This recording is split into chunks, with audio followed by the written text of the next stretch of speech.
And a good afternoon to you. Welcome inside the Bottom Line. Lanny Ford, Juju Phillips here along with you. I hated the late notice this morning, but I had forgotten was going to be on tonight. And then I'm driving home about 4:30, and I said, holy crap, I got a show to do. And so we're going to get her done here. A lot of things to talk about. Chuck Bidner will join us in about 10-15 minutes. We'll talk some Division II football. Lenore Ryan kind of on the slide right now, and somebody's going to have to address that. Of course, the big topic I want to get to, and I'm going to give you just a take you're not going to believe. The Panthers trade today? Another trade? Well, that's one of them. The Panther trade for another corner. Yeah. Now let me tell you what that says to me. Okay, and I don't know if my boy Will is listening. I'll still go in on my 8 and 9. Okay. Yeah. But I think they may be able to finish 10 and 7. And the only reason I say that is because there's a tremendous different philosophy that we've never seen with Carolina Panthers, that we're going to do what it takes to win now. They've never done that. That comes from That's exactly right at the very top. You've never seen the Carolina Panthers. This is 2 major trades that they've made. Yeah. And the biggest comment that I've heard on after the trade was announced, the second trade, the biggest comment that I've heard is, you know where the Panthers are at in their thinking. They feel like they're a playoff team. So they're going to trade away the future to win now. Now, I don't think they're a Super Bowl team, and I don't know why you would trade away the future when you've got still got so many needs to really get you to that level. But I at least see them being aggressive to do whatever it takes to win and move forward. And the future that they've given up is in draft capital. Picks, that's correct. And they've given up a bunch. I think I saw where they've made 13 trades since their new general manager came on board. That's probably about right. Since January. So we're looking, 10 months, 13 trades. I told trades. you the Marty philosophy on trades, free agents and trades. If the team they're on don't want them, why do I want them? Well, that was the mentality. But that may not always be the right philosophy, and I think Sam Darnold is an example of that, because it just shows you how dysfunctional the Jets organization is, because he may not be a top 5 quarterback, but he's probably a top half of the league quarterback. Top 15 or 16? Yeah, he's in the top 16 based on what he's done. So you can't always say, well, I don't want him because they don't want him. There's always other things that are around. Now, and I say that, and you've got to kind of put some parameters around it with respect to there were no other innuendos, accusations, dirty laundry that was associated with him. Everybody just thought he was a bust. He just couldn't – he wasn't the quarterback that everybody thought he was. Went number 3, if I remember correctly. Not the quarterback or the potential NFL quarterback that everybody thought. But I think that had a lot to do with where he was at, coaching, organization, that kind of thing. Yeah. Now, had there been, which is my next subject, had there been Urban Meyer accusations around, then that would be different. There was some laundry out there. Yeah. I can understand that. But just because the performance is not what you thought and the team he was on sucked, if he was on a great team and the quarterback position was what was holding them back, yeah. I understand that, but everything was holding them back. There was nothing there in a Jets uniform. When you look at the Panthers and any successful team, I think it's very important to notice that the ability for personnel people, general managers, whatever you want to call them, the ability to see or foresee where this player may be able to get to.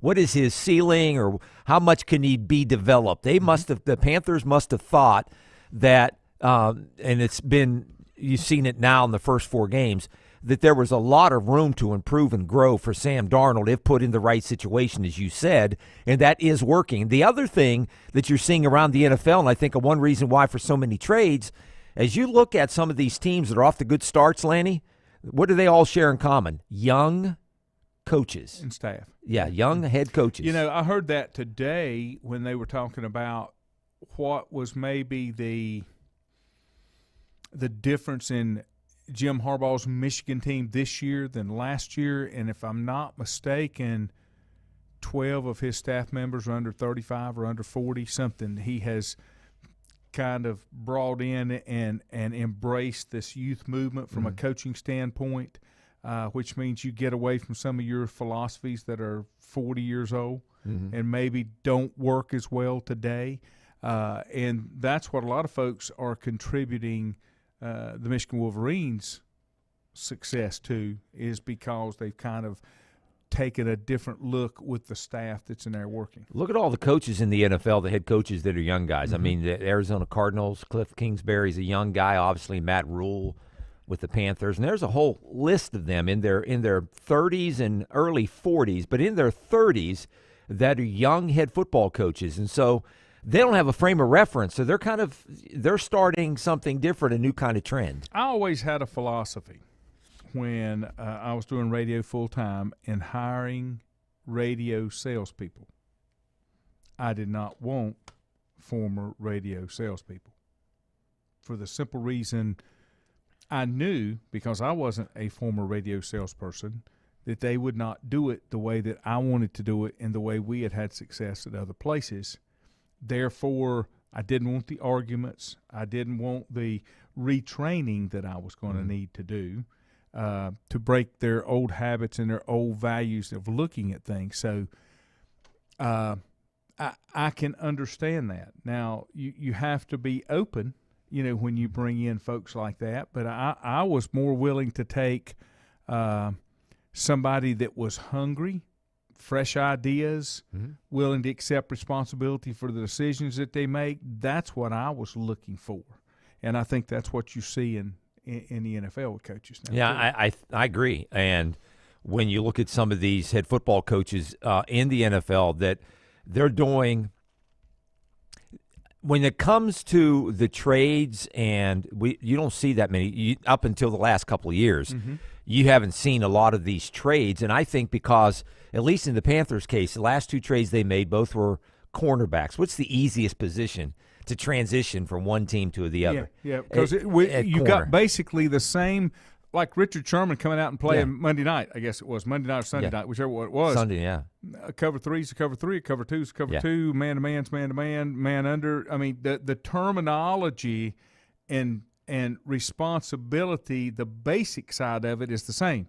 Like offense, that's everybody's terminology. And one position on offense, you hardly ever see guys traded. Offensive line. That's right. Yeah. I mean, especially centers. Yes. Unless you're just out of centers. Yes. And there aren't that many. While you see these defensive backs and former number one draft picks and guys that are Pro Bowl players, you see them being traded. But on the offensive line side, you don't see guys either picked up or let go or whatnot or traded because they're just not out there. No. They're not really good offensive linemen out there unless – if they are, they're already playing. They're playing or they're really – being paid well. Yes, or they're coming off of injury and there's a big question mark in terms of their health. Top headline on ESPN NFL page, when now Panthers trade for Patriots cornerback Gilmore. Stephon Gilmore. It tells you right there what they're committed to. Now, before Chuck calls in, I'll touch on a couple things. I'll leave the Urban Meyer for later because I need a little time on that one. He's gone. Huh? He's gone. In his mind, Urban Meyer's mind, he's gone. Really? I think. Wow. Okay. I think he don't think. Well, he said. Why didn't he fly back with the team? Didn't consider resigning as Jags coach. Okay, we'll go there. Get fired. We'll I don't go know. there. He's trying to get fired. I don't know. NFL viewership up 17% from last season. Now, can I give you one thought of why I think that is? It's your show. You can give us 10 thoughts. No, it's not. It's our show. We're here together. We are. Let me tell you why I think the NFL viewership is up, and then you tell me if you agree, disagree, or no comment. I Stephen disagree. Lowe, good evening. I'll come out. I disagree already. Go ahead. You're not going to want to do that one, I don't think. Here's why I think viewership is up. Because 95% or more of what you're seeing in the broadcast, whether it's pregame, during the game, halftime, whatever, I know where you're going. is football. Yeah. You're not seeing the controversies. You're not seeing all the other things that go on, the distractions. It's been about the game. And I think that's what's brought people back, because if they're like I am, and just like my wife and I have differing opinion on TV shows, I don't want to see what I see every day. If you're watching something on TV that resembles real life, I am not interested. Now, somebody getting jack slapped on cops, I'm interested in that because I don't see that every day. Yeah. or like I really Tuesday night's the favorite night for me with network TV from 8 to 11. I am on Channel 3, CBS, 8 to 11. 3 different FBI shows: FBI, FBI International, FBI Most Wanted. I just like the one last night. They were trying to track down some wallets that had gotten stolen that held $20 million worth of cryptocurrency. Oh, yeah. Bitcoin. Yeah. And it goes to a vault in Switzerland. And I like that kind of stuff. I'm still amazed by that whole thing. Like the new what's the new trading cards that aren't real? They're digital. Yeah. You know what I'm talking about? Yeah. I can't wrap my mind around that. I can't. But anyway. Okay, so I agree with you. That's one of the reasons I think that we're seeing the viewership for the games go up. The other is the fact that we got regular football back. And the third reason is we got gambling partners more people are now engaged with the gambling side because you got all these prop bets going on more than ever before. Yeah. Steven said people tune in to see the game, period. Yes. Said 100% agree, Lanny. That's what I've always said. I don't have a problem with an athlete, with a commentator giving their opinion, not when I'm watching the game. Okay? Like right now, if you tune in to me, you tune in to hear what I've got to say. And if you don't like it, you turn it off. But you're not tuning in and I'm overrunning the real program that's going on with stuff, my opinion, what I'm spouting about. So that's where the difference is. I don't have a problem with anybody voicing their opinion. There's a time and a place, and that will never go away for the way that I look at things. I can't do it on my job, and whether any of these athletes like it or not, you are an employee, and the team you play for is your employer because there's nobody out there doing it without a check. Yeah. That is the true definition of a employer-employee work relationship right there. Money is exchanged. Yes. Ask any hooker on the street. I'm not here in Maiden because I don't think we're going to. But that's what it's about. Yeah, it's about the game. And so you have to – there's certain things you have to do. I don't talk a lot of NBA. Kyrie Irving will not get the vaccine. He can't practice because there's a mandate where he's at in New York. He can't play in the home games. So there's 41 games he can't play in. And some other states, too, where he can't play when they go. As a visiting team member, he can because that doesn't apply from what I heard today, because San Francisco is one of those cities that they were talking about. But from what I understand, he can. But Friday, when the first game tips off, $360,000. Every time he misses a game, it's $360,000. He can get mad about that. He can do whatever he wants to about that. But their business, they set the rules. And I know. Yeah, it's not their business, though. It's the state of New York. Understand. Yeah. But as a business, they have to follow those guidelines. Sure. And they just pass it down to their employees. Yes. Yeah. Yes. Yeah. I agree. So – and I want to get Forrest's blood pressure up in the morning when he comes on with the same thing. But until they understand that, and the league is very adamant about it. Yeah. Even they want to see it happen. He'll get it. He'll get one. If anything, he'll get one shot. I don't know what to do. Oh, yeah. I'm sorry. Yeah. No, he will probably get the one shot. There's too much peer pressure, positive peer pressure involved in getting his shot for him. Hang on, Chuck. As we're waiting on Chuck Bittner, we're going to talk a little more college football as we kind of went round robin here in the first 10 or 11 minutes. But I think when it comes to Kyrie, Lanny, I think that he will bow to some of the positive peer pressure among the teammates. Well, he's going to have to. Let me take a break and get my little technical issues, and Chuck Bittner will join us on the other side. Untangling your headphones, finding the right remote, saying goodbye to your favorite shirt that hasn't fit in 10 years. Why are simple things sometimes so complicated? Thankfully, with auto owners, insurance doesn't have to be one of them. Auto Owners works with independent agents who live in your community and answer when you call, so you can worry about more important things, like finding a new favorite shirt. That's simple human sense. Call Mooney Insurance in Maiden or East Lincoln Insurance in Denver, or visit mooneyinsurance.com. Times convenience stores are more than convenient. They're your neighborhood store, your store. With locations in Lincoln, Catawba, Gaston, Iredell, and Mecklenburg counties, there's one near you. Times convenience stores have the right items at the right price, from snacks, cold drinks, and light meals from the grill, and there's always a special to save you time and money. Times has what you need. Times convenience stores, there's one near you. Regardless of where you're going, there's one on your way. Remember, there's always time to stop by Times. Have you thought about when you would like to retire? One of your major assets is planning for retirement is time, and you lose a little of it each day. The longer you wait to start accumulating capital for retirement, the harder it's going to be. How should you plan for retirement? Start by calculating approximately how much capital you will need at retirement, then estimate how much you will have to put away each year. Finally, carefully choose the investments in which you will invest. Stiefel Nicholas can assist you. Call Fort Rembert today at 828-624-7300. Stiefel Nicholas, member SIPC, and the New York Stock Exchange. First Federal Savings Bank has been serving Lincoln County since 1940. And as it has been from the beginning, customer service is a priority to First Federal Savings Bank.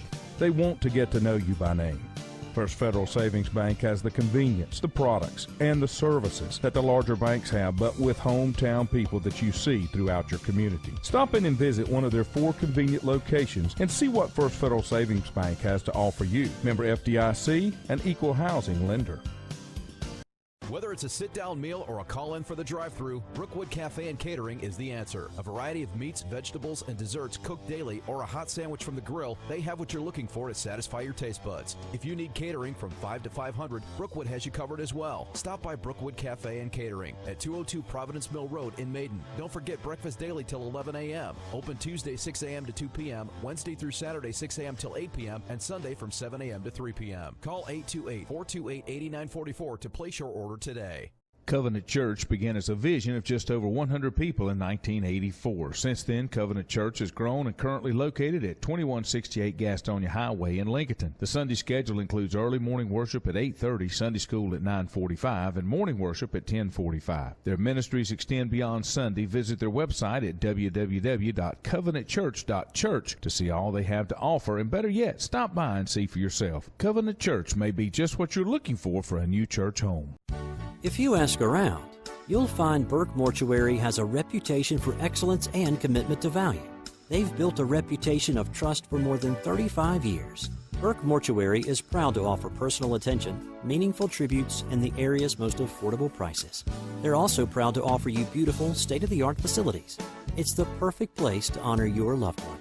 So when choosing a funeral home, the choice is easy. Choose Burke Mortuary with locations in Maiden and Newton. In the best of times, no one is more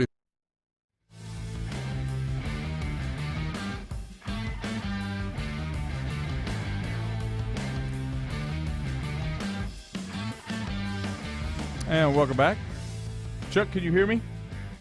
Yes, sir. I don't know what happened, but whatever it was, it went away, and I'm really happy about that. Thanks for holding on there. We were ready to go, and I got that high-pitched sound. I'm like, wait a minute, I got feedback. I don't have something turned on, plugged in, something. But whatever it was, it went away. Thanks for joining us and allowing us to postpone. I had to do a high school football game on Monday night. Mooresville got postponed from the previous Friday, not COVID as you would think. Somebody had posted they were going to shoot up to school on Instagram on Thursday, and about 65% of the kids didn't come in on Friday. And so if you don't come into school that day, you're ineligible to play. Oh, wow. And I think that's where they had an issue, and that's why they put it off to Monday night. Okay. But glad to have you with us anyway, sir. You cover an in-depth look at Division II football. Let's start right off the bat with Lenore Ryan. And I asked you before we went on air, I said, do I have to be nice? And he told me I didn't. because that's my job. I call them like I see them. You don't have to like it. You don't have to agree with me. We can just simply agree to disagree. But right now there are some issues going on, in my opinion, at Lenoir-Rhyne. When you've had 25 penalties in 2 games, that is a discipline problem. When I say discipline, either coaches over players or just self-discipline on the player side, that they don't have enough thought control to keep themselves under control. Your take? They definitely have a problem, and it directly contributed to losing that game at UVA-Wise. I think if you take away half of the penalties that they had, you possibly change the outcome of that game. Maybe not even half. It was just that bad. I think I counted at least 3, and it might have been 4 third down penalties that extended drives. And some of those are even pre-snap penalties, which just drives you nuts when you watch that. And by the way, that number of penalties were just the ones that were accepted. There were a handful that were declined as well. So, yes, it is a problem. It seems to be the type of problem, and this isn't specific to Lenoir-Rhyne, just what I have observed with teams over the years, that becomes a problem that perpetuates itself. Mm-hmm. You kind of develop a reputation as a team that either has a discipline problem or they have a penalty problem, and that just seems to be something that spills over week to week. Everything that Lenoir-Rhyne was guilty of on Saturday, those are all correctable, but you've got to really work hard at that at practice, and you've got to really dedicate yourself to cleaning up that element of the game, because it is unfortunate. Otherwise, I did not think that they played poorly. They had some problems with picking up blitz packages, had some problems with pass protection, but they didn't play poorly. Their execution on the field was not bad. They just hurt themselves with so many mistakes that really shouldn't have happened. Well, the first thing that you always say when you talk about sports and what to do and what's the first thing you do, you have to control the controllables. You only control what you do. And occasionally there'll be a call that maybe is not a penalty that you'll get hung with, but the way I understand it, that wasn't the case on these. So the first thing you're not doing is you're not controlling your controllables, which really puts you behind the 8 ball on the things that you don't control as the game goes on. Yeah, absolutely. When you get flagged for pass interference or targeting, roughing the passer, those are things that are always going to be down to an official's judgment, mm-hmm. and you can't control that. You can control whether you line up off sides or not. You can control whether you're in the neutral zone at the snap or not. Those are things you have to really dedicate yourself to perfecting. And it just surprised me a bit, some of the very elementary mistakes we saw, because this is not a rookie group out there on defense. There's veteran leadership. I mean, 2 of the best defensive linemen in the entire region are on that football team. So you've got leadership there to really lead by example. You've got performance out of that group. So it really took me by surprise that is what they struggled with in a road game, and also in a game that they just desperately had to have. They're in a position now where they cannot afford to lose another game, and they really were in that position going into that game. And it was really unfortunate because they got some help over the weekend with Mars Hill beating Newberry. That really was going to help Lenoir-Rhyne because Newberry's a team that had a head-to-head win over them. So, just a huge missed opportunity. It definitely takes them out of contention for the SAC title, not officially, but certainly in my opinion. I think they're out of the race. And now they're really up against it just to try to battle their way into playoff contention. Hey, Chuck, there's been a lot of surprises across the landscape of Division II football, especially last week. Some of the top 25 teams went down. What do you attribute some of these upsets in Division II football this year? Oh, there certainly have been a ton of them. I think we had, for the second time in 3 weeks, we had 5 ranked teams that lost to unranked teams. There's a couple things I would attribute that to. One, coming into the season when you have a preseason top 25, and I typically try to build out more like a preseason top 35 or top 40. I think coming into the season, we really knew so little about who truly belongs in that top 25 that we're still kind of adjusting to that. There's a lot of teams that we thought were going to be good that really just didn't belong there. Carson Newman is certainly an example that sticks out. We had them in the top 25. So did the ASCA coaches poll. But they're a winless football team. Same with Central Missouri out of the MIAA. We had them as a top 15, and they're still out there struggling. I think 1-4 right now. So I think a lot of it comes down to just not knowing what these teams had because of a full year off, not knowing truly who had the best prospects from a roster point of view, and also just so much unpredictability that created that, I think we're still just kind of trying to adjust to who truly is a top 25 team and who isn't. And it certainly isn't unique to Division II either. It's something that we've been seeing in Division I and a little bit in Division III too. So I don't really know what to attribute it to beyond that. It's just been crazy. I've been enjoying it. Certainly have been enjoying it. It creates a lot of drama.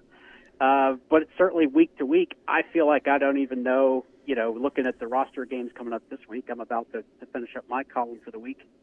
I'm looking at every game as a toss-up. I really don't know who to expect to win some of these games. So it certainly has made it interesting. I've had a lot of fun following it, that's for sure. So many LR fans look to the playoffs.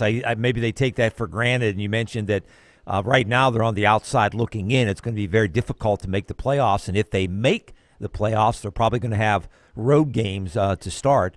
But when you look at, and maybe it is too early, have you looked at who are the 7 teams from the Southeast region, this region, that could make the NCAA Division II playoffs? If you were to look in your crystal ball? I start looking at playoffs week 1. I really do. You kind of start looking at that week 1, like who's in position, who's not in position. So first things first, for Lenore-Rhine, the playoffs have started. You're now in a 6-week playoff to get to the postseason. Yeah. Which I always think that's kind of a fun scenario when you get to those teams who, and this is what is great about the playoff system. They're not out of the playoffs, but another loss absolutely takes them out of contention. So the playoffs had started on Sunday morning for the Lenore-Rhine. So every game is going to be just that intense for them. Looking at the picture, what I think is going to happen, and the unfortunate thing with the SAC having only one undefeated team right now, and then a whole bunch of 2-loss teams, I think we're probably already in a situation where the SAC is probably looking at 1 participant in the playoffs. And that's disappointing because we had 3 back in 2019, and we had 2 in the 2 years before that. So I think that would be very disappointing. But I think it's very likely to happen because the Gulf South Conference has been so strong, and they did so well in out-of-conference games. You're definitely looking at West Florida as the favorite right now, defending national champion, defending regional champion. You're definitely looking at them as the top pick in the Southeast region right now. Valdosta State is definitely going to be there. West Alabama got a huge win over West Georgia. So those are the 3 teams that I'm really looking at right now. Bowie State and Chewan have a huge matchup in the CIAA this weekend. The winner of that game is very likely to win the North Division in the CIAA and have an inside track to the playoffs. And then you got to throw in the SIAC too. That league looks a little bit stronger this year, so I think they haven't made the playoffs for 2 or 3 years. I think it's very likely that they'll have somebody in play this year. So I think you're probably looking right now at about 4 from the Gulf South and 1 from each of the SAC, CIAA, and SIAC. And kind of high level, those are the teams that I think are in the best position right now. Stephen Lowe, one of our listeners, we're talking with Chuck Bittner, covers Division II football. He asked a question, and I think I know the answer to this. I think you see it in everything that's going on. Have the super seniors contributed to D1 play and success that you can see? Oh, I don't think there's any question about that. And actually, I think it's certainly the super seniors, but even underclassmen, we're looking at players right now that might have sophomore or junior eligibility who've been around their programs for 4 or 5 years. Mm-hmm. So, the experience, and really a lot of it sometimes just comes down to that extra year of weight training and film study just to become a better football player. That super senior issue is definitely something that's going to take a few years to really trickle out. And I think we've even talked about this before. The player movement hasn't stopped. We saw a lot of players on the move during the COVID shutdown and the lost year of 2020. I think you're still going to see a lot of players on the move because of the graduate rules that are still in place, where a player can graduate and then transfer to wherever they like and be immediately eligible, I think you're going to see more and more players that graduate with multiple years of eligibility left to play. So I think you're still going to see so much player movement in the next couple of years that it's going to be very difficult to keep track of who's where. You know, we're talking with Chuck Bittner on D2 football. Chuck, why do you think there's been this shift in I don't want to use the phrase power, but you talk about the SAC was a conference that put multiple teams in over the past couple of years, but now seem to be struggling as other conferences have gotten stronger. I know Juju and I have talked about West Florida. It just has so many more numbers. They're a public school, ton of transfers. I think when we played them in the playoffs, out of their 50 on their roster were transfers from former D1 schools, so you had real athletes out there that you don't normally see in the D2 world. What do you think has caused the shift, the power shift? Well, I think within the region, the power in this part of the country in Division II football has always been in the Gulf South Conference. I think the road to winning that divisional bracket has always gone through that conference. I think one of the things that is really making a difference this year is a little bit of added strength in the CIAA, but that's still only a top-heavy league. You've got maybe 2 or 3 teams in that conference that are playoff worthy. The bottom half of that conference is a disaster. Probably the 5 worst teams in Division II are in the CIAA. Similar story in the SIAC, but you've got a couple teams that have improved their stock, improved their standing because of bringing in a few transfer athletes. I don't think the transfer aspect is new for a team like West Florida or Valdosta State. It doesn't bring in as many, but they do have some. That certainly isn't new for them. I think it is a little bit of a situation where the rich get richer and the poor get poorer, if that makes sense within a Division II context. Although, to be honest with you, a team that has a lot of transfers is Carson Newman, and it's not really working out for them. So, you know, getting athletes is one thing, and making a good football team out of them is another. And that's why Pete Shinnick at West Florida is really looked at as a miracle worker, because he's taking that Division I talent and molding it into a really cohesive team, which is not an easy thing to do. That's why that program is going to be a force for quite a few years. The transfer, Carson Newman has brought a lot of kids in via transfer, and it's not working. They have a good number of Division I transfers in the program, but they just haven't been able to maximize that. There's talent on that team. There's no doubt about it. And you look at their roster and the players they have, there's talent there. There's really no excuse for where they're at right now. Yeah, I don't know if it's the Jimmy Joes or X's and O's. You know, they left their offense that they did for 30, almost 40 years, the split back veer, and they went out to the spread with more throwing the ball than any other Carson Newman team, probably, you know, going back to the, you know, early 70s, Lanny. So I think that's it. I think, as Chuck mentioned, so many teams, I don't want to say the product has gotten watered down, Chuck, but there are more college football teams in this region, Division II teams, that are playing college football now than there ever have before. New programs starting up, so the talent's been kind of spread out a little bit more. And maybe some of the other teams, especially in the SAC, maybe they're getting a little bit closer to that top-tier team or teams. I agree that is something that is going to be, I'm not going to say a problem, but it's going to be a challenge for some of the SAC programs, because they have to start recruiting against schools that they have not had to recruit with or compete against for recruits. You've got Erskine and Barton are new. Anderson's going to be coming in a couple of years. Probably a topic for the off season, but I personally do not think that the SAC is done growing. I think that there's going to be a real desire to have at least 12 full-time programs, maybe as many as 14. I know that they want to do divisional play and keep that structure, so I think we're probably going to be looking at a larger conference in a couple of years. That's not inside information. That's just Chuck's opinion. But that is definitely, to your point, Juju, going to make it more competitive in the recruiting landscape. So it's going to be an interesting couple of years. The other thing, Chuck, you talk about programs that have started up, like you were talking about. Then you've got a program like an Emory and Henry that's been a long time Division III team, had it, got facilities, they're moving up. And look what Wise just did. Yeah. I mean, second year in the SAC, and already they won a couple of conference games. And then the other thing that Juju talks about all the time, and I don't know how you fix it, but it seems to be more prevalent in Division II. When you talk about the rich get richer and the poor get poorer, there's seems to be a distinctive difference between public and private schools inside Division II as far as how competitive they are. Would you agree with that? I think that there's evidence to support that. In fact, when you look at the Great Lakes Conference, which is mostly Michigan and Ohio schools, at one point that was a very large Division II conference. Over time, it's actually been whittled down to about 8 football members, and it's going to be 7 next year.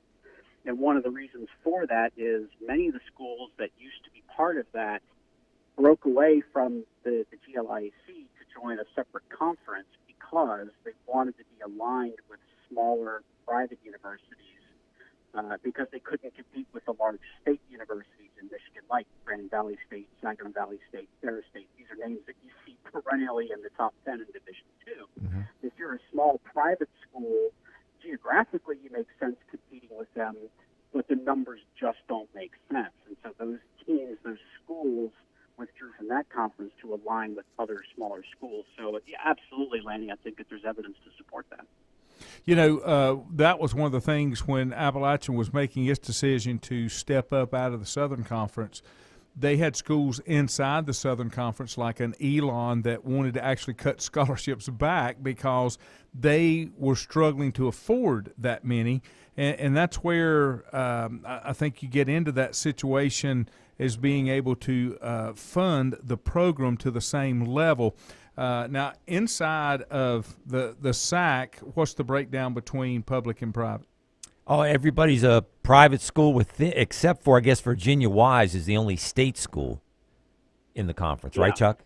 Yeah, I think the SAC is of all the Division II conferences, the SAC probably already has a very kind of homogeneous base where all the schools are pretty closely aligned with their mission, their vision. Enrollment sizes are all pretty much the same. And it really is to your advantage to be aligned in a conference with schools that have a very similar profile. You know, it's not just in what you can afford for scholarships and facilities, but coaching salaries become an issue as well. You know, if one school is able to afford considerably more for coaching salaries, certainly they've got an advantage.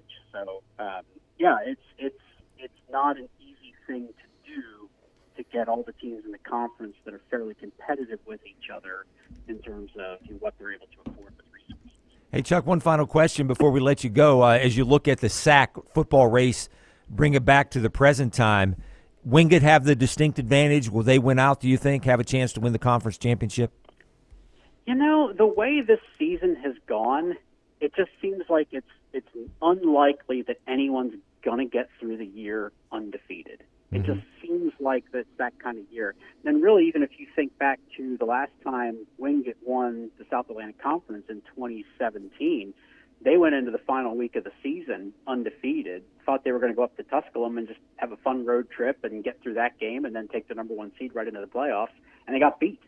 You know, I certainly didn't see that come. I don't think anybody did. So there could be a game like that out there. I mean, Wingate almost got upset by Tusculum this past weekend. Yeah. So, you know, the Bulldogs still have to play Newberry. Mars Hill is a good-looking team. They can be a bit up and down, but Mars Hill's a decent-looking football team. And don't forget that meeting with Lenore Ryan is still out there. And, you know, if Lenore Ryan can get things corrected and you get to that game against Wingate, and the Bears are looking at that as this is our playing game. You know, this is our chance to really make our mark and say that we've corrected things and we're still ready to get into the playoffs. There's a lot of work for Wingate to do before you can say that they're a conference champion. All right, Chuck, we appreciate the time and the perspective as always. If you want to follow Chuck, you can follow him on Twitter at D2 Chuck, and good follow for D2 football, and especially here locally. Chuck, we thank you again for your time, sir. Always happy to do it. Thanks, you, sir. Chuck. Good stuff. He's right, but the biggest thing for Lenore Ryan is they can't lose again. No, they can't. Then it doesn't matter what that Wingate game is. No, and their next 2 out of 3 games, or the next 3 games are, you would think, winnable, right? They're at home this weekend. Then they go to winless Carson Newman on the road, come back home for homecoming against a Limestone team that's not very good. So maybe a chance to put a small little 3-game win streak on the line, get over 500 before you make that final push the last few games of the season, where you got to play a Wingate down the road and a chance to maybe knock them off. Catawba's on there as well. Yeah, and Catawba's. Yeah, I mean they're undefeated, but they've missed 2 games. Okay. And from whatever we should ask Chuck about that. I think they're going to be forced to forfeit those games. Yeah. From what I can understand, because they were the ones that couldn't play. Correct. Maybe. We'll take a break and be back with more. Untangling your headphones, finding the right remote, saying goodbye to your favorite shirt that hasn't fit in 10 years. Why are simple things sometimes so complicated? Thankfully, with auto owners, insurance doesn't have to be one of them. Auto Owners works with independent agents who live in your community and answer when you call, so you can worry about more important things, like finding a new favorite shirt. That's simple human sense. Call Mooney Insurance in Maiden or East Lincoln Insurance in Denver or visit MooneyInsurance.com. Times convenience stores are more than convenient. They're your neighborhood store, your store. With locations in Lincoln, Catawba, Gaston, Iredell, and Mecklenburg counties, there's one near you. Times convenience stores have the right items at the right price, from snacks, cold drinks, and light meals from the grill, and there's always a special to save you time and money. Times has what you need. Times convenience stores, there's one near you. Regardless of where you're going, there's one on your way. Remember, there's always time to stop by Times. Have you thought about when you would like to retire? One of your major assets is planning for retirement is time, and you lose a little of it each day. The longer you wait to start accumulating capital for retirement, the harder it's going to be. How should you plan for retirement? Start by calculating approximately how much capital you will need at retirement, and then estimate how much you will have to put away each year. Finally, carefully choose the investments in which you will invest. Stifel Nicholas can assist you. Call 4Rembert today at 828-624-7300. Stifel Nicholas, member SIPC, and the New York Stock Exchange. First Federal Savings Bank has been serving Lincoln County since 1940. And as it has been from the beginning, customer service is a priority to First Federal Savings Bank. They want to get to know you by name. First Federal Savings Bank has the convenience, the products, and the services that the larger banks have, but with hometown people that you see throughout your community. Stop in and visit one of their 4 convenient locations and see what First Federal Savings Bank has to offer you. Member FDIC, an equal housing lender. Whether it's a sit-down meal or a call-in for the drive-thru, Brookwood Cafe and Catering is the answer. A variety of meats, vegetables, and desserts cooked daily, or a hot sandwich from the grill, they have what you're looking for to satisfy your taste buds. If you need catering from 5 to 500, Brookwood has you covered as well. Stop by Brookwood Cafe and Catering at 202 Providence Mill Road in Maiden. Don't forget breakfast daily till 11 a.m. Open Tuesday 6 a.m. to 2 p.m., Wednesday through Saturday 6 a.m. till 8 p.m., and Sunday from 7 a.m. to 3 p.m. Call 828-428-8944 to place your order today. Covenant Church began as a vision of just over 100 people in 1984. Since then, Covenant Church has grown and currently located at 2168 Gastonia Highway in Lincoln. The Sunday schedule includes early morning worship at 8:30, Sunday school at 9:45, and morning worship at 10:45. Their ministries extend beyond Sunday. Visit their website at www.covenantchurch.church to see all they have to offer, and better yet, stop by and see for yourself. Covenant Church may be just what you're looking for a new church home. If you ask around, you'll find Burke Mortuary has a reputation for excellence and commitment to value. They've built a reputation of trust for more than 35 years. Burke Mortuary is proud to offer personal attention, meaningful tributes, and the area's most affordable prices. They're also proud to offer you beautiful, state-of-the-art facilities. It's the perfect place to honor your loved one. So when choosing a funeral home, the choice is easy. Choose Burke Mortuary with locations in Maiden and Newton. In the best of times, no one is more deserving of every opportunity, encouragement, and support than the youth in our communities. Parents, teachers, coaches, and sponsors struggle to stretch their budgets to continue help. Communities need a team effort. Times Oil Corporation, a longtime member of the community, established the Times Educational Alliance Mission, or Team Foundation. Since 2011, over $125,000 in grants have been donated in the community. Times Oil and the Team Foundation are proud to be community partners.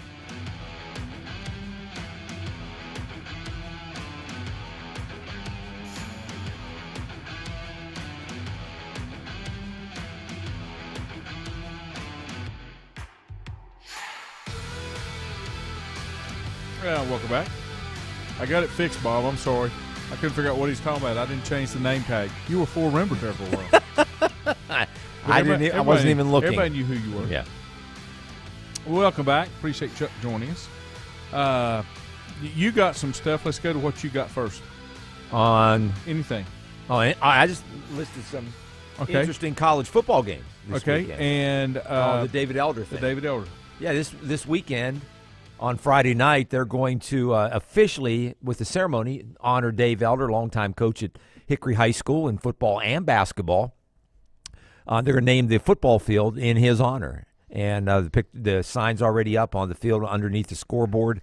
A lot of his family and friends are going to be there, and they're going to have the dedication for that. And my understanding is they're going to also recognize one of the best high school football teams that this area has ever produced, the 96 state championship team at Hickory that won the state title. I think they were the first team in North Carolina high school football history to go 16-0.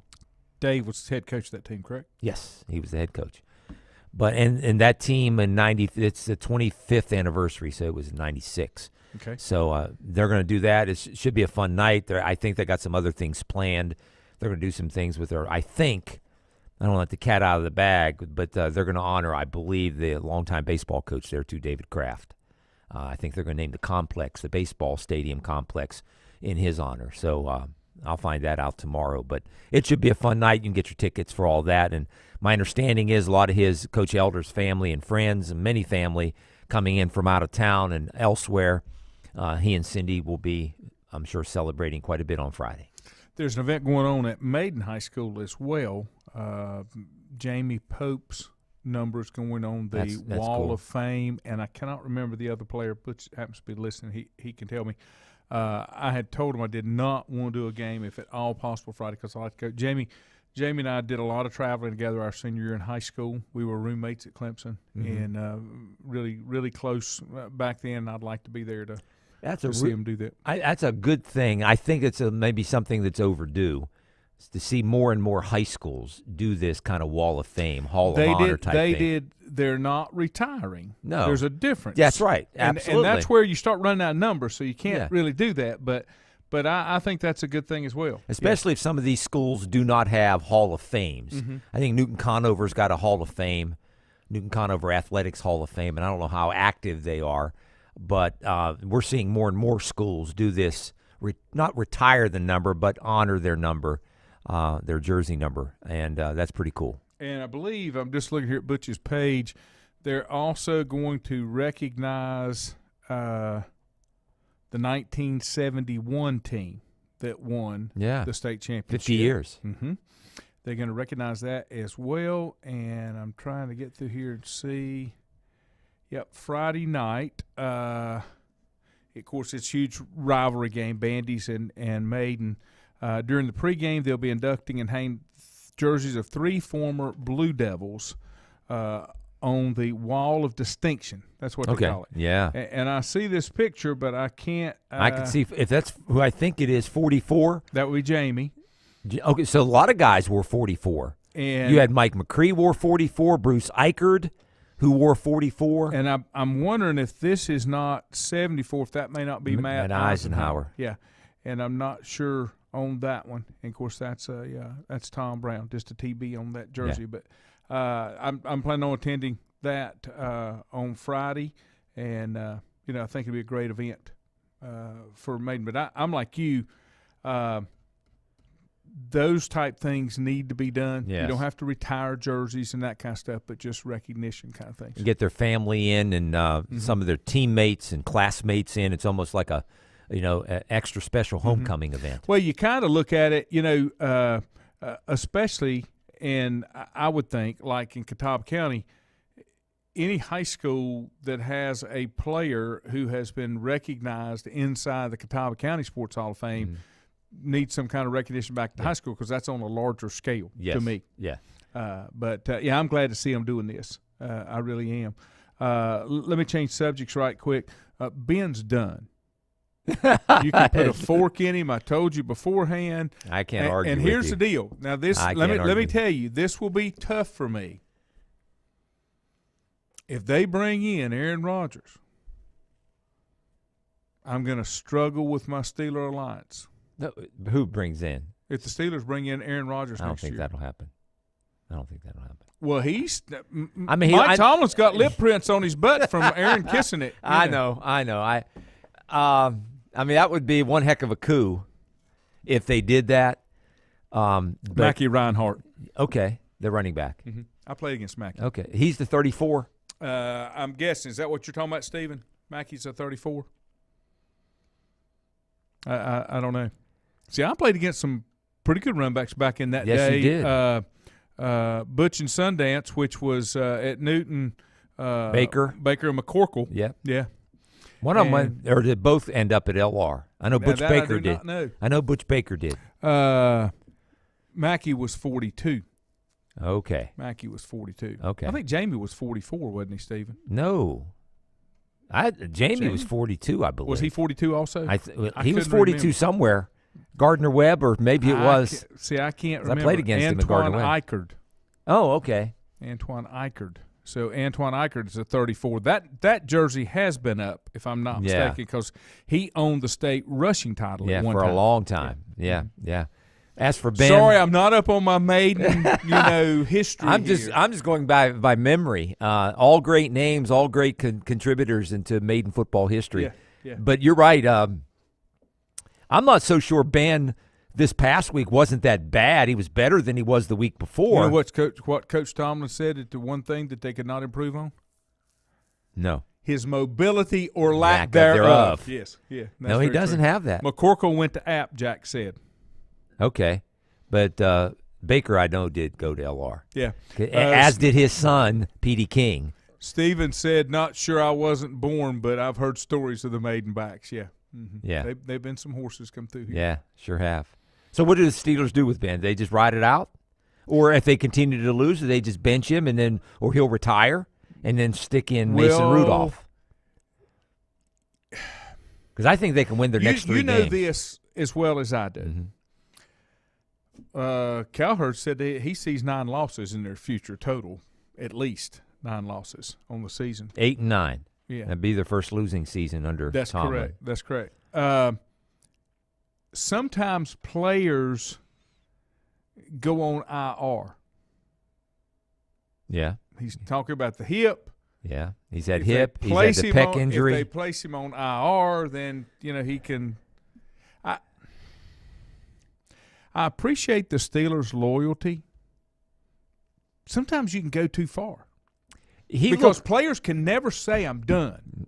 No, Drew Brees is the only one who's able to do that. Yeah, well, there are a few of them. Yeah, very few that have been able. Most of them want to have the jersey ripped off of them before you can say you're done. You can't even say Peyton Manning was that way because he really wasn't fit to go after Indianapolis, but he did. He wanted to play. Yeah, I mean, he had that one good year with Denver. Then that year he didn't do anything. That was all. No, defense. he threw for like over 5,000 yards and 50 touchdowns. Yeah, but that next year. But that next year, when they went to the Super Bowl and won it, he was a shell of his former self. Yeah. And I watched the game Sunday, and Ben looked good when they were running the 2-minute offense, so to speak. No huddle, up to the line of scrimmage, gunslinger, let's do this, that, and that. And my understanding is their new offensive coordinators try to pull back the reins a little bit, and Ben's bucking him. So they got some issues, I think, within that locker room in terms of how their offense is being run, and they got the worst offensive line probably in the NFL again for the second year in a row. They got a good one that's playing somewhere else, though, that they let go. Villanueva, what's his name? Oh, Villanueva? Yeah. He's playing with the Ravens. He's past his prime. He's still playing. He's still playing, but he's not playing very well. He's playing better than what they got in Pittsburgh. Well, maybe. Okay. Maybe. Jack, what was McCorkle's first name? It was Butch Baker, but I don't Butch remember Baker McCorkle's first name. I don't remember Jack's either. A trivia guy. He'll get that one. That was easy. He probably tried to recruit him. That was easy. He got Butch Baker there. Yeah. And I'm trying to think. I think I played against Mackey, but he may have graduated. I don't know. I don't remember what year Mackey Reinhardt graduated. Dennis, thank you, Bob. Dennis McCorkle. Okay. And Butch Baker, because they called him Butch Cassidy. Butch and Sundance is what they called him. Yeah, that's when I was in high school. That's what they called him. And was Don Patrick the head coach Absolutely. at Newton? Okay, at Newton Conover then. Mm-hmm. That's this area back in that day from the 70s all the way up into every year. A lot of stability in the coaching ranks. But had especially really in Catawba County. Yeah, had really good running backs. Every school had them. Mm-hmm. Yeah. Well, and then nobody wants to be a running back now. Everybody wants to be a quarterback. Yeah, they do. So, that's kind of where They it's usually went. put And the offenses have went away from that too. Yeah, back then it was a lot of wishbones and I formations, and the best athlete was always the tailback. Even out of the wing tee. I did that Mooresville game. They're a gunslinger offense, a run and shoot. Yeah. They got in the eye. And I'm like, why? You don't have a line. And it showed. They just got gobbled up. They had some monsters, Providence did, on that game on Monday night. And Providence had a running back, 6'2", 205, and he was a man. Did they try to shorten the game? Is that the reason why they did that? Were they out of players? There were many times. I got to work color this week. I didn't have to do play-by-play, so I got to do a little more analysis work, and I was so confused. So confused at play call. Got anything on this day? I did not bring anything. Not. That's okay. I let you down again. That's okay. You threw me off. See, I had it all ready for Monday, ready to go, and then, Well, that's what happens. It wasn't. You wear so many hats. It wasn't my choice. I promise. You should be. Who's somebody famous known to wear so many hats? Bruce Arians. He's got a lot of hats. He does. You are the Bruce Arians of local radio and Did you TV know that fame. his hat that he wore in the Super Bowl is in the Hall of Fame? Is it really? The shirt and the hat, I believe I heard What is him that say. thing that he's got wrapped around his chest? That holds all of his radio gear and stuff. It's like a big strap. He doesn't put it around his waist like everybody else. The Boston Rustlers' future Baseball Hall of Fame pitcher Cy Young's Major League Baseball appearance is a letdown. He loses 13-3 to the Dodgers in his 906th game. 906th game. Probably all started all of them too. The Babe in 1926 became the first Major League Baseball player to hit 3 home runs in a World Series game. 3 homers in a game. Yankees beat the Cardinals 6-5, Game 4 in St. Louis. Of course, there's a lot of baseball, World Series, that kind of thing. Playoffs. It was on this day in 1945 that tavern owner Billy Goat Sinus buys seats for his goat at Game 4 of the Baseball World Series and is escorted out and cast the goat curse on the Cubs. The Chicago Cubs. On this day. Wow. On this day in 1945. And I think it was on this day yesterday when the Bucky Dent home run that the Yankees beat the Red Sox in 1978, went on to win the World Series. And turns out that it was the opposite last night. Who's your pick for the World Series? Do you care? No. Okay. You got one? It's not going to be my Braves. Braves are the only ones I really follow. Yeah, I wouldn't mind seeing the Braves. I'd like to see the Dodgers lose tonight. That way the teams with the biggest payrolls are knocked out. Yankees got knocked out last night. They got knocked out last night. I have a feeling that we're going to see Tampa Bay. 1966, Jim Palmer, at the age of 20, becomes the youngest pitcher to pitch a World Series shutout. You don't even have a pitcher pitching a complete game, much less a shutout. Not in a World Series anymore. Those days are over. 1993, Michael Jordan announces his retirement from the NBA. And then he returns in March of 1995 and leads the Bulls to another 3 championships. Mm-hmm. But he didn't win all those. Did he win 5? 6. He did win 6. Yes. Okay. He never lost one? Nope. Never lost one. I don't think so. Okay. I could be wrong. We lost Walter Hagen in 1969, great golfer. Yeah. At the age of 76. And back to the Dave Elder thing. I just this thought of this I thought it was kind of unusual. Sent out an email and a voicemail call to all the employees Hickory Public Schools. They're going to have metal detectors. I saw that. Yeah, they did that at Mooresville, but they were so lost because it was teachers doing it. Is that your belt? Can you show me your belt? Yeah. Okay, go on in. Why are they doing that all of a sudden? Did they get government money to say okay to do that? I don't know. Buck O'Neill. You know who Buck O'Neill is? Negro League baseball player, Hall of Famer. He passed Catcher. away on this day in 2006 at 94. He was the first African-American coach in MLB. in MLB. MLB. It was a But long-time he played Negro for the League. Kansas City Monarchs. Yes, teammate of Satchel Paige. There you go. That's all I got. There ain't no more. I'll be back in a couple hours. Ford will be with me. I'll fire him up about Urban Meyer. I'll fire him up about baseball. Just so many things in so little time. Thanks for your time, sir. You're welcome. My pleasure. All right, Thanks, guys. Chuck. Have a good one. See you.